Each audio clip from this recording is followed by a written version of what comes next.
Woo! Man, I got to tell you, that was close. I thought we were going to get through a season without hearing anything stupid out of Sheryl Swoopes' mouth and anything that sounds rather interesting, something that you might choose to give some side-eye to. The Indiana Fever just shook up the WNBA with a bold move that caught everyone off guard. In one surprising decision, they released not one but two prominent rookies from their lineup, sending ripples through the basketball community. As fans scrambled to make sense of the unexpected change, Sheryl Swoopes reemerged, voicing strong opinions. Not just about Caitlin Clark, but about the entire Fever organization. And you have a black player that just got cut, and Sheryl Swoopes is not happy about that. What began as a routine roster adjustment quickly spiraled into a full-blown league controversy, packed with tension and headline-making drama. Just when everyone thought Sheryl Swoopes had stepped away from the spotlight for good, she suddenly reappeared, once again making waves. So what exactly did she say this time? And how is the Indiana Fever responding to all the buzz? Share your thoughts on Swoopes in the comments. Let's dive in. Call me nuts, but unfortunately for the old WNBA fandom and media, in her case, media and old players, unfortunately, in some cases, you do feel like there is something else lurking behind said opinions that may not be basketball related. Let's put it that way. Let's start with the roster cuts that grabbed everyone's attention. The Indiana Fever just made one of the boldest preseason decisions in recent memory. Bree Hall, yes, the dynamic guard and two-time national champion from South Carolina, was released before she even had a real chance to prove herself on the court. She didn't log a single second in the opener against Washington, saw limited action against Brazil, and then, just like that, she was gone. And if that move felt shocking, the Fever weren't finished there. All is now gone, as you know, and today it was announced that Yvonne Ejim has been waived by the Fever as well. Sophie Cunningham talked about that yesterday, saying you can latch on to another team, another place. Just because you didn't make a roster doesn't mean you're out of the W. Roughly 24 hours later, the team made another surprising move, announcing the release of Yvonne Ejim, Gonzaga's scoring leader, and a player known for her relentless energy and heart. Two rookies, both with impressive college careers and real potential, were let go before they even had time to settle in.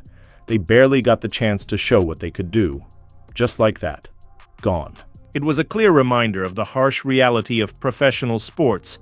It's not always about talent. Timing, fit, and roster logistics often take center stage. It's where dreams collide with the business side of basketball. So the Indiana Fever, as expected, have waived Yvonne Ejim. She's just not at the level that the Indiana Fever are hoping her to be at. The Fever announced it directly. Thank you, Yvonne Ejim, who was the all-time leading scorer in Gonzaga history. So why were these two cut? It comes down to the Fever's tight salary cap. After buying out Katie Lou Samuelson's large contract to sign veterans, the team could only afford 11 players. 10 spots were locked in by veterans with guaranteed deals. Cutting them would still cost the team. The only contracts they could freely move were rookie deals, but no one's cutting Caitlin Clark, Aaliyah Boston, or Lexi Hall. That left Hall and Ejim as the odd ones out. Man, it's hard, right? We all reached out. I think that they brought really good people in, great people into training camp this year. But just because you didn't make this squad, this is probably one of the harder rosters to make in the W this year. It doesn't mean you're out of the W, and you just got to keep ready, keep playing, keep grinding out. And if it's hard to make the league. I know Sid and I, we were second rounders. We stuck. Her experience is a little bit different than mine, but just because you didn't make a roster doesn't mean you're out of the W. In truth, all three rookies, Bree Hall, Yvonne Ejim, and Michaela Timpson, were battling for just one available roster spot. Timpson is the clear frontrunner, thanks to her strong preseason showing, defensive upside, and the team's need for young forwards. Many fans are already calling her the steal of the draft, snagged at 19th overall when she was widely projected to go in the top 10. Kayla Timpson is obviously at a certain level. She's a rim runner. She just obviously has a higher ceiling than Ejim at the moment, and this is maybe a hot take. For fans of Hall and Ejim, this one stings. It wasn't just a decision based on stats, it was the harsh reality of salary caps, limited roster space, and the pressure to build a championship contender. These cuts hit hard because they weren't just about performance, they were about potential, about hope. And just like that, Two promising dreams were put on hold. After all, we saw Sheryl Swoopes in rare form hating on Caitlin Clark all last year.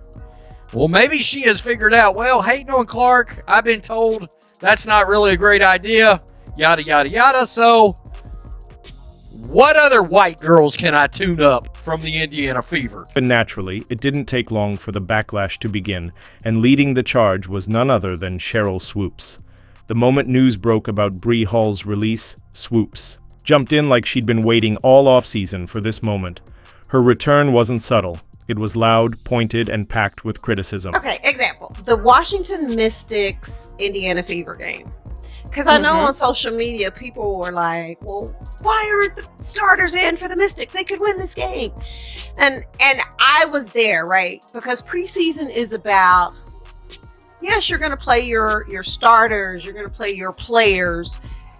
Typically, they don't even play that many minutes, right? Because you have so many players on your roster that you got to make roster cuts. So you're still trying to figure out who can fit what we're doing. On the latest episode of the Women's Hoop Show, Swoopes didn't just voice her concerns. She went on the offensive, taking aim at head coach Stephanie White.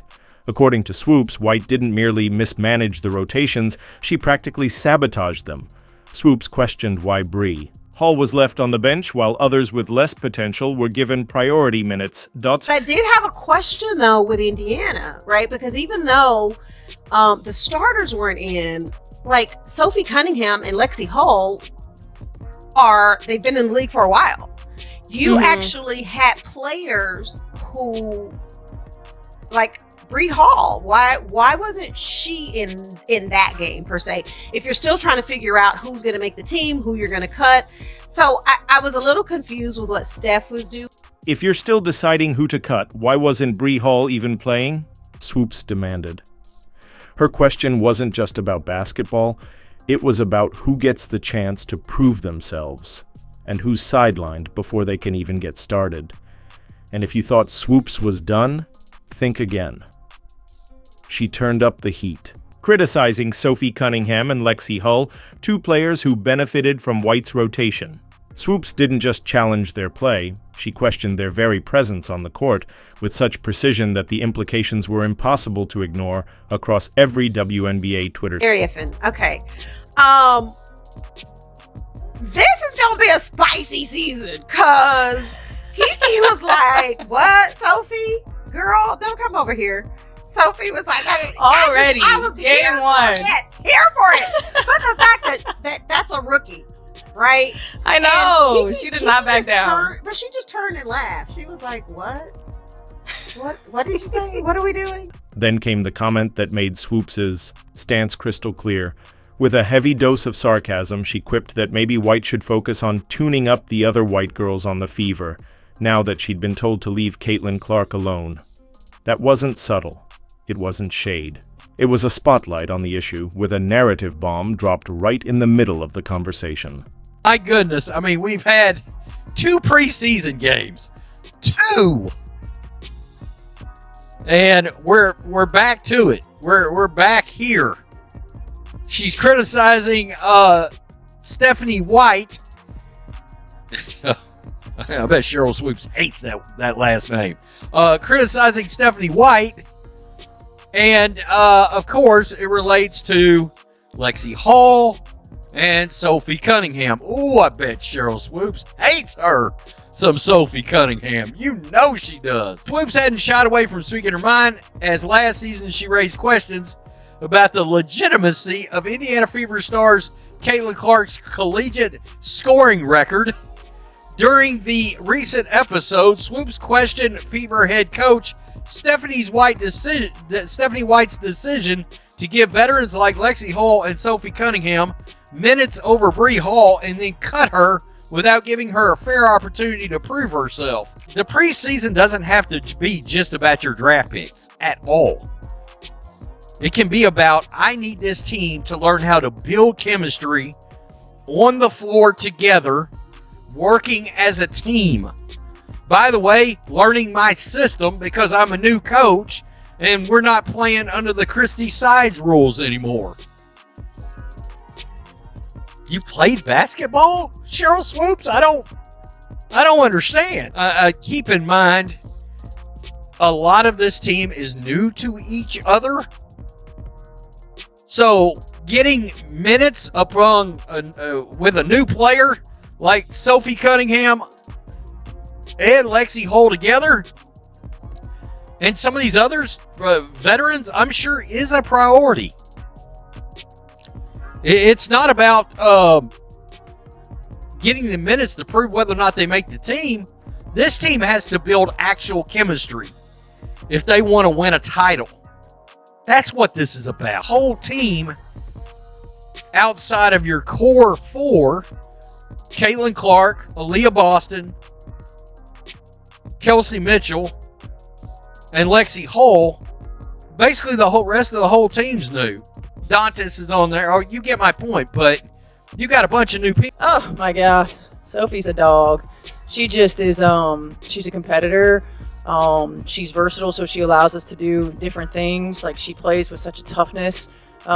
She's huge, and she's going to be for us all season long. But what she brings from an energy standpoint, she raises the level of play of everybody around her as soon as she steps foot on the floor. Hell, even on the sideline. I mean, her communication, everything. She's definitely an X factor. This team is going to break so many records this year: attendance, viewership, merch sales, all of the things. This was a pre-season WNBA game. It is unbelievable what it is Caitlin Clark does. Whenever Caitlin Clark takes the floor, that maybe is different not only from any player in the WNBA, but from any player in basketball. People were so excited for this game for many reasons, but the main one being that Caitlin Clark would be returning to Iowa to play at Carver Hawkeye Arena. The Brazilian national team, even though they lost by that much, it still seemed like they had a great time. Caitlin was signing their jerseys after the game. They were taking photos with her. She's my role model. I really look up to her. Sheryl Swoopes is in mid-season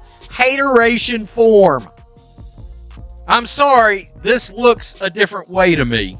All right? There's no other way around. And unfortunately, I think they're not only going to go after Caitlin Clark this year, they're going to go after Sophie Cunningham and Lexi Hull.